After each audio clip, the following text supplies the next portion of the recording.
My hands wouldn't stop shaking as I piped the final rose onto the anniversary cake. 3 years with Marcus, and he'd ended it over text message while I was elbow deep in buttercream. It's not working out. Sorry. That was it. 3 years reduced to 11 words. Jiwon, table 5 needs their dessert. Chef Kim's voice cut through my spiral. I blinked hard, willing the tears away. Not here. Not during Saturday dinner service at Seoul's most expensive French restaurant. I grabbed the cake, plastered on my professional smile, and pushed through the kitchen doors. The dining room glittered with crystal chandeliers and quiet wealth. Women in designer dresses. Men in suits that cost more than my monthly rent. I wove between tables, balancing the cake, and tried not to think about how Marcus had probably been cheating for months. That's when I heard it. A sharp, choked gasp. Then panicked voices rising above the classical music. She's choking. Someone help. My training kicked in before my brain caught up. I shoved the cake onto the nearest table and ran toward the commotion.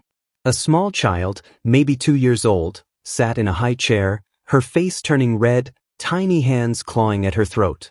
A woman stood frozen beside her, phone in hand, screaming for help. I didn't think. I just moved. Excuse me. I pushed past the woman, unbuckled the child from her seat, and positioned her carefully. My instructor's voice echoed in my head from that mandatory first aid course. 5 back blows. 5 chest thrusts if needed. 1, 2, 3 firm strikes between her tiny shoulder blades. Nothing. 4. A piece of food shot from her mouth and skittered across the floor. The entire restaurant seemed to exhale at once. Then the little girl started crying, loud, terrified wails that pierced straight through my chest. Without thinking, I pulled her close, releasing calming pheromones the way Omegas instinctively do with distressed children. Vanilla and warm sugar, my scent wrapping around her like a blanket. She quieted almost immediately, her small fists clutching my shirt as she hiccuped against my shoulder. What the hell do you think you're doing? The voice was ice and fury. I turned to find a man striding toward me, tall, broad-shouldered, in an immaculate charcoal suit. His alpha pheromones hit me like a wall, cedar and winter storms, sharp with anger. She was choking. He snatched the child from my arms so abruptly she started crying again. His dark eyes raked over me, taking in my uniform, the Omega designation patch on my collar. His expression twisted with disgust. Why does my daughter reek of unmated Omega? His voice dropped to something dangerous. What did you do to her? The accusation felt like a slap. Around us, diners had started whispering, phones out, probably recording. My face burned. I saved her life, I said, hearing my voice shake with adrenaline and anger. She was choking. I performed the Heimlich maneuver. And then scented her? He stepped closer, using his height to intimidate me. Do you have any idea how inappropriate that is? How many Omegas have tried this exact scheme too? Scheme. The word came out sharp. My hands clenched into fists. Your daughter couldn't breathe. I saved her, and you're accusing me of what? Trying to trap you? I don't even know who you are. Mr. Kang, Manager Lee appeared, slightly out of breath. I saw everything from the host stand.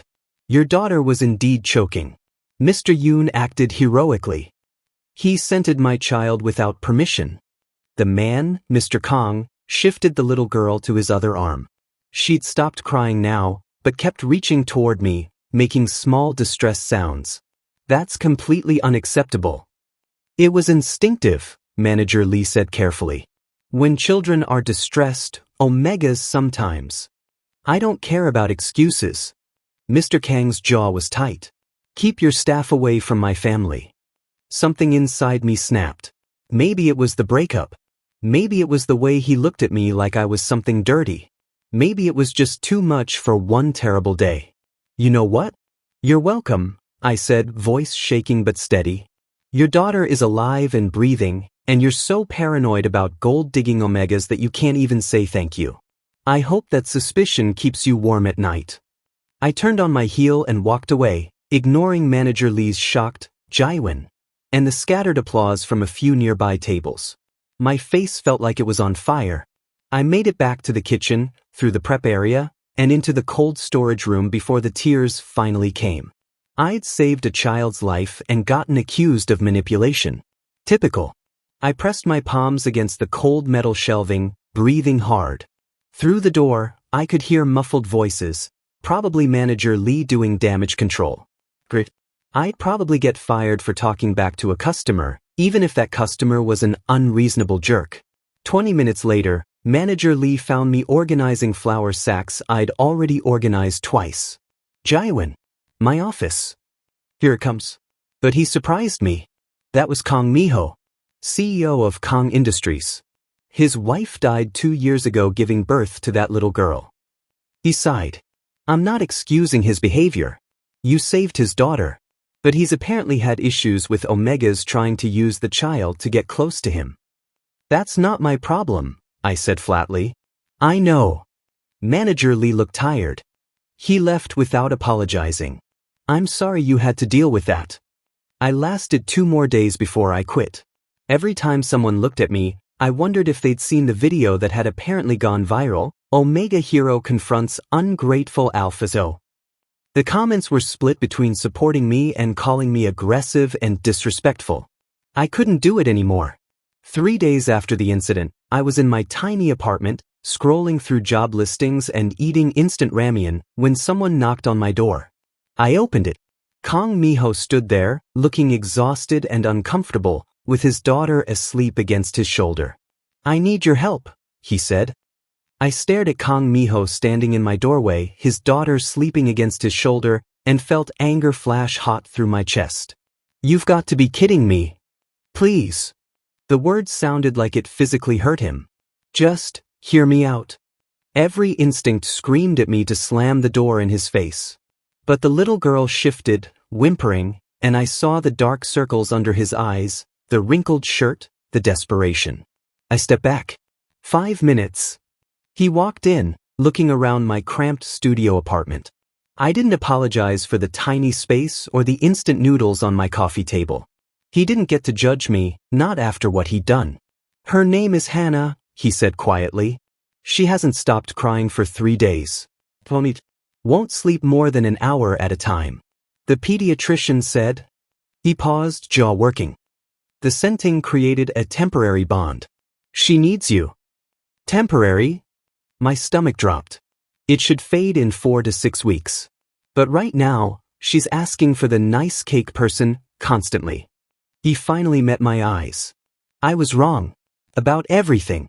You saved her life, and I accused you of the worst possible motives. I'm sorry. The apology sounded genuine, but I crossed my arms. So you want what exactly? Come see her. Daily. Until the bond fades. He shifted Hannah's weight. I'll pay you. Whatever you need. I don't want your money. Then what do you want? The question hung between us. What did I want? I'd quit my job because of him. My savings would last maybe 2 months. And my dream of opening a small bakery felt more impossible than ever. 50,000 won per visit, I heard myself say. And an investment of 20 million won toward my bakery when this is done. His eyebrows rose. That's all. That's not nothing to people like me, I said sharply. Do we have a deal or not? Deal. Hannah woke up then, saw me, and immediately reached out with both arms, crying, cake, cake. I took her instinctively, and she buried her face in my neck, breathing deep. Her distress faded almost instantly. Minho watched us with an expression I couldn't read. Tomorrow? Same time? Fine. That's how it started. Every day at 4 o'clock, I showed up at Minho's penthouse apartment. The first week was awkward. Hannah would cling to me while Minho hovered nearby, clearly uncomfortable with the situation. I'd read her books, play with her toys, let her help me make simple cookies in his massive kitchen. The second week, Minho started staying in the room instead of disappearing into his office. I'd catch him watching us, something soft in his expression when Hannah laughed. She's never this happy with me, he admitted one afternoon while Hannah napped against my shoulder. I don't know what I'm doing wrong. You're not doing anything wrong. You're just, I paused, choosing words carefully. You smell like stress and sadness. Kids pick up on that. His face shuddered. I'm doing my best. I know. And surprisingly, I did know. I'd seen the parenting books on his shelf, the carefully prepared meals, the way he'd baby-proofed every corner. He was trying. He was just drowning. The third week, something shifted. Minho started asking questions while I played with Hannah. Where did I learn to bake? What kind of bakery did I want? Did I always want to work with food? I found myself answering honestly, talking about my grandmother's kitchen, the way baking made the world make sense. He listened like my words actually mattered. Your turn, I said one day. Why did you assume the worst about me? His hands tightened around his coffee mug. After my wife died, 3 different Omegas tried to use Hannah to get close to me. One of them deliberately made her cry in public so she could comfort her and create a bond. Another left toys at our door with her scent all over them. I became paranoid. That's awful, I admitted. But I'm not them. I know that now. His dark eyes held mine. I'm sorry it took me so long to see it. My heart did something complicated in my chest. Week 4, and Hannah started calling me Jiwon. I should have corrected her. Instead, I felt warmth spread through my entire body. Minho noticed. You don't have to. It's fine. I tickled Hannah's belly, making her giggle. It's temporary anyway, right? Something flickered across his face, but he just nodded. Week 5, I let myself into the apartment with the key Minho had given me. Hannah needed consistency, he'd said, and heard his voice from the study. This can't continue. I need to end this arrangement before it's too late. I froze in the entryway, Hannah's favorite book clutched in my hands. You don't understand, Minho continued, voice tight. Every day it gets harder. I can't keep doing this. It needs to stop. My chest constricted. Of course. The bond was probably fading, and he was counting down the days until he could be rid of me. I was just the hired help, wasn't I? The temporary fix to his problem. I forced myself to walk into the living room with a bright smile. Hannah, ready for story time? But something had changed in me. I started keeping more distance from Minho. Polite, professional. I stopped lingering for dinner when he asked. Stopped sharing stories about my day. I could feel him noticing, see the confusion in his expression, but I couldn't help it. It hurt too much, knowing this was all just an arrangement to him. Knowing that I'd been stupid enough to start caring. Week 6 arrived, and with it, the pediatrician appointment. Dr. Park examined Hannah thoroughly while I sat in the waiting room, having been specifically requested to attend. When they called me back in, I found Minho looking pale, Hannah playing contentedly in the corner. The bond hasn't faded, Dr. Park said carefully. In rare cases, when there's genuine emotional connection on both sides, what starts as a temporary bond can become permanent. Hannah has fully imprinted on Mr. Yoon as a parental figure. The floor seemed to tilt. What does that mean? I whispered. It means if you disappear from her life suddenly, it could cause severe psychological trauma. She's too young to understand abandonment. Dr. Park looked between us. You'll need to remain a consistent presence until she's older, at least 4 or 5 years old, when you can begin gradual separation with proper therapy support. Minho stood abruptly, running a hand through his hair. This is my fault. I should never have asked you to. Stop. My voice came out harder than intended. What's done is done. We left the clinic in silence. In the car, with Hannah singing nonsense songs in her car seat, Minho finally spoke. I can't ask you to commit years of your life to this. That's not fair. You're right, I said coldly, staring out the window. It's not fair. But I won't hurt her. We'll figure something out. Jiwon. Just take me home. That night, I lay in bed staring at the ceiling, trapped between my growing feelings for a man who saw me as an obligation and my love for a little girl who'd wrapped herself around my heart. 4 to 5 years minimum. What had I gotten myself into? 3 months passed in a strange, painful limbo. I moved some of my belongings into Minho's guest room, just enough to make Hannah feel secure. We established routines. I'd arrive after breakfast, spend the day with Hannah while Minho worked, then we'd have dinner together like some twisted mockery of a real family. Except it didn't feel like mockery anymore. It felt real. I'd catch Minho watching me over Hannah's head during bedtime stories, something tender in his expression that made my heart race.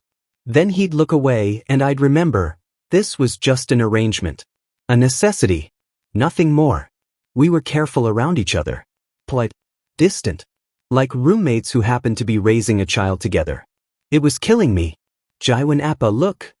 Hannah held up a crayon drawing. Mostly scribbles with what might have been 3 stick figures. It's our family. It's beautiful, sweetheart. I hung it on the refrigerator next to a dozen others, ignoring the ache in my chest. Minho came home early that day, which was unusual. He found us in the living room, Hannah building block towers for me to knock down. She squealed with delight each time they crashed. We need to talk, he said. After Hannah's asleep. My stomach dropped. Those words never meant anything good. That evening, after tucking Hannah in with her favorite bunny, I found Minho on the balcony. Seoul glittered below us, city lights stretching to the horizon. He gripped the railing, shoulders tense. There's a crisis at the Singapore office, he said without turning around. Major project collapse. I need to go handle it personally. But how long? 6 months. Maybe longer. The world tilted. 6 months. I'm taking Hannah with me. He finally looked at me, and I saw the exhaustion in his eyes. I don't have a choice. The company is in trouble. Something hot and desperate clawed up my throat. You can't just take her away. She's finally stable, finally happy. She's my daughter, Jiwon. His voice was gentle but firm. I have to do this. What about me? The words burst out before I could stop them. Do I get any say in this? I've been here every single day for months, raising her with you, and you're just going to rip her away without even discussing it with me first. What was I supposed to discuss? His composure cracked slightly. You've been ice cold for weeks. You barely look at me. You leave the second Hannah's asleep. Clearly you want out of this arrangement. That's not. I stopped, chest heaving. You have no idea what I want. Then tell me. His voice rose. Because I've been trying to figure it out for months, and all I get is polite distance and forced smiles. You want the truth? Anger and hurt tangled together, making my voice shake. Fine. I heard you on the phone, saying you needed to end this arrangement. I've been trying to protect myself because I knew this was temporary to you. I'm just the hired help who can be packed up and moved aside when it's inconvenient. Is that what you think? He moved closer and I could smell his scent, cedar and storms, now edged with something sharp. That you're just hired help? What else would I think? You made it very clear this was a business arrangement. It was.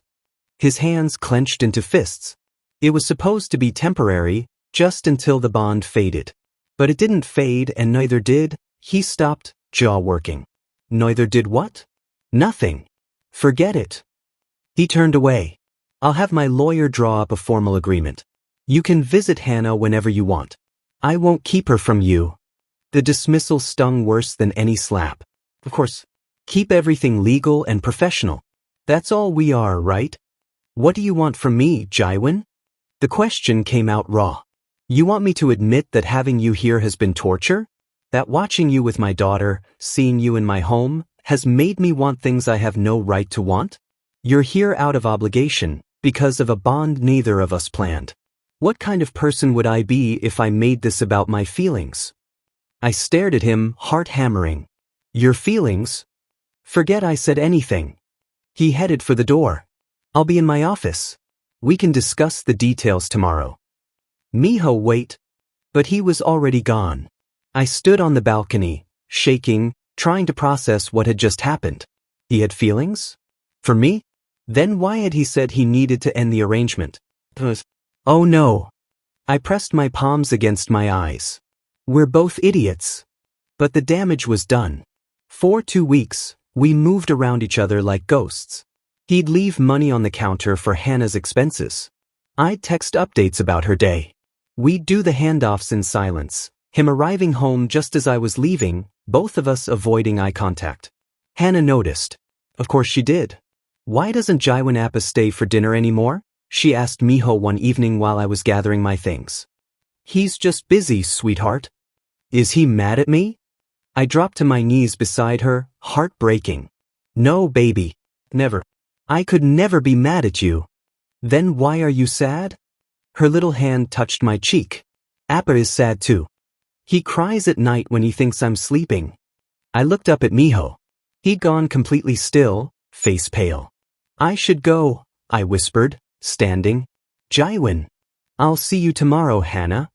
I kissed her forehead and left before either of them could see me cry. That night, I sat in my apartment surrounded by half-packed boxes. Minho's assistant had sent the Singapore housing details, assuming I'd be staying in Seoul. The apartment felt empty. Wrong. Everything felt wrong. My phone buzzed. A message from Hannah's daycare teacher. She's been asking for you all day. Are you okay? She says you're leaving. I stared at the message until the words blurred. Hannah thought I was abandoning her. Minho was taking her across the world because he felt trapped. And I was sitting here drowning in my own fear and pride. The truth hit me like cold water. I wasn't just attached to Hannah. I was in love with Minho. With his quiet dedication, his dry humor that emerged when he was comfortable, the way he looked at his daughter like she was his entire world. The way he'd started looking at me before everything fell apart. And I'd been so terrified of being hurt that I'd pushed him away first. I looked at the clock. 11:47 p.m. I grabbed my keys. I stood outside Minho's penthouse at midnight, heart pounding so hard I could hear it in my ears. My finger hovered over the doorbell. What if I was wrong? What if he really did just want me gone? I pressed the button before I could lose my nerve. Footsteps. The door opened. Minho stood there in sweatpants and a wrinkled t-shirt, eyes red-rimmed like he hadn't slept in days. When he saw me, he went completely still. Jiwon? What? I don't want a visitation schedule. The words tumbled out in a rush. I don't want to be someone from a distance who sees Hannah every other weekend. I don't want to stay here while you take her to Singapore. His face fell. I understand. I'll make sure the separation is gradual. No, you don't understand. I stepped closer, hands shaking. I want to go with you. With both of you. To Singapore. If you'll have me. The silence stretched so long I thought I might break. Why? His voice came out hoarse. Because I love her. Because she thinks I'm leaving and it's breaking her heart and mine. I took a breath. And because I'm in love with you. Minho's eyes widened. I have been for months, I continued, words spilling faster now. Since you showed up exhausted at my door and actually apologized. Since I watched you read parenting books at 3 a.m. Since you learned to make her favorite pancakes even though you burn everything. You never made me feel less for being an Omega. You saw me, really saw me, and I was too scared to admit what that meant. Jiwon, his voice cracked. That phone call I overheard? I should have asked you about it instead of assuming the worst. I've been protecting myself from getting hurt, but I hurt us both anyway. And I'm done being afraid. Tears blurred my vision. So if you meant what you said on the balcony, if you really have feelings for me, then please, let me come with you. Let me be part of this family for real. He moved so fast I barely registered it. His hands cupped my face, thumbs wiping away tears I hadn't realized were falling. I was talking to my therapist that day, he said softly, telling her I needed to end the arrangement because I was falling in love with you, and it was killing me that you were only there out of obligation. I wanted to ask you to stay, really stay, but I was terrified you'd say no. You're terrible at communication, I laughed through tears. I know. He pressed his forehead against mine. I'm sorry. For all of it. For accusing you in the restaurant, for not telling you how I felt, for making you think you didn't matter. We're both pretty bad at this, I admitted. We should probably work on that. Therapy. Definitely therapy. I pulled back slightly. Together. Together. His thumb traced my cheekbone. I don't want you to come to Singapore because of Hannah, or because you feel obligated. I want you to come because you want to build a life with us. With me. I do want that. So much it scares me. Me too. He smiled. A real smile that reached his eyes for the first time in weeks. I've been looking into alternatives to Singapore. I can promote my VP and restructure the regional offices. It'll take some work, but... Wait, what? You're not going? I don't want to uproot Hannah. Or you... The company is important, but... He paused. My wife died building my empire with me. She never got to see Hannah grow up. I won't make that mistake again. You and Hannah are what matter now. My heart felt too big for my chest. Are you sure? I've never been more sure of anything. His hands slid down to grip mine. Move in with us. Not as hired help or co-parent. As my partner. We'll figure out the rest together. I have conditions, I said, trying to sound serious even though I was smiling. I'm opening my bakery. With or without your investment. And we go to couples therapy before we make anything official. And you have to stop hovering when I teach Hannah to bake. I don't hover. I provide safety supervision. You reorganized my mise en place by size last week. It was inefficient. He stopped at my expression. Okay, I'll try to stop hovering. And one more thing. I pulled him closer by his shirt. Kiss me. Because I've been wanting you to for 3 months and I'm tired of waiting. He kissed me like he'd been drowning and I was air. Soft at first, then deeper, his hands sliding into my hair. I melted into him, finally letting myself feel everything I'd been holding back. When we broke apart, both breathing hard, he rested his forehead against mine again. Stay tonight, he whispered. Just sleep. I don't want you to leave. Okay. We ended up on the couch, wrapped around each other, talking until dawn. About his wife and his guilt. About my family who'd rejected me for being Omega. About our fears and hopes and everything we'd been too scared to say. When Hannah found us asleep there in the morning, she squealed so loudly we both jolted awake. Jiwon Appa stayed. Are you staying forever now? I looked at Minho. He smiled and nodded. Yes, sweetheart. I'm staying forever. 6 months later, I stood in my bakery, our bakery, really, since Minho had insisted on investing despite my protests. Sweet Hannah's had opened to a line around the block. Hannah sat at the counter, carefully arranging cookies on a plate, wearing a tiny apron that matched mine. Minho arrived during the lunch rush, loosening his tie. He'd restructured the company successfully, no Singapore required. Now he worked reasonable hours and made it home for dinner most nights. How's my favorite baker? He kissed my cheek. Exhausted and happy. I leaned into him. Your daughter ate 3 cupcakes when I wasn't looking. Our daughter, he corrected softly. And you said she could have 2. She's persuasive. That evening, after closing up and tucking Hannah into bed, I found Minho on our balcony, the same one where everything had fallen apart months ago. I have something to tell you, I said nervously. He turned, concern flickering across his face. What's wrong? Nothing's wrong. I took his hand. My heat is coming. In a few days. And I was thinking, if you want, we could bond. Permanently. His breath caught. Are you sure? I've never been more sure of anything. I echoed his words from months ago. I love you. I love our life. I want forever with you. He pulled me close, burying his face in my neck. I love you too. So much. When my heat came, he stayed by my side through all of it. Gentle and careful and devoted. When we bonded, I felt him settle into my soul like he'd always belonged there. 2 years later, Hannah stood in the bakery telling customers the story she'd told 100 times. My Jiwon Appa saved me when I was choking. And then he saved my Appa too. Minho, holding our 6-month-old son, never argued. Some things were just true. I looked at our family, chaotic, unconventional, and absolutely perfect, and thought about that terrible day in the restaurant. How I'd been broken and angry and saved a little girl's life without knowing it would save mine too. What are you thinking about? Minho asked, kissing my temple. How lucky I am. I leaned against him. How lucky we all are. Hannah tugged my sleeve. Appa, can we make the chocolate cake now? Of course, sweetheart. As we headed to the kitchen together, all 4 of us, I knew this was exactly where I belonged.